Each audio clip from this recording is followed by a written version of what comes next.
আজ তো রবিবার, আজ তো তোমার ছুটি। তা আজ কোথায় যাচ্ছ? শোনো না, আজকে আমার একটা কাজ আছে। বলছি আজকে আমার একটু ফিরতে লেট হবে, বুঝলে? আমি আসলাম তাহলে, হ্যাঁ?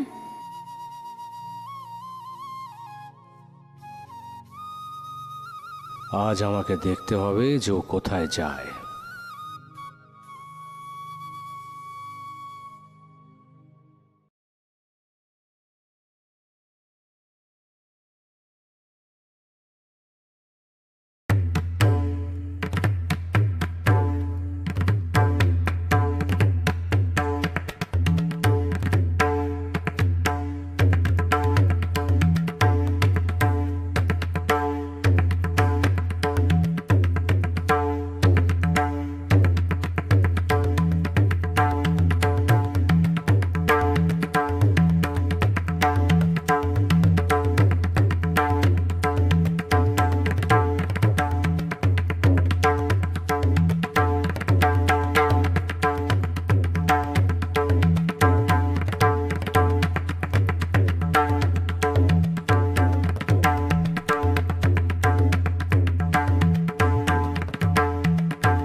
এই ছবিটা আঁকতে ও আমাকে ভীষণভাবে সাহায্য করেছে।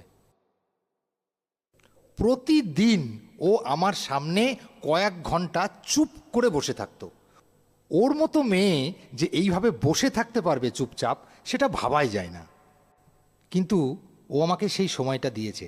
হ্যাঁ, অ্যাকচুয়ালি কি জানেন তো, কলেজ লাইফে ও তো কলেজে এক জায়গায় বসে থাকতো না। কখনো ক্যান্টিন, কখনো কমন রুম, কখনো ক্লাসরুম, কখনো লাইব্রেরি। মানে ওকে খুঁজে পেতেই কিন্তু একটা বড় ব্যাপার ছিল। সেই মেয়ে যে চুপচাপ বসে আমাকে এই ছবিটা আঁকতে সাহায্য করবে, এটা ভাবাই যায় না। আর তার জন্য আমি ওর কাছে গ্রেটফুল।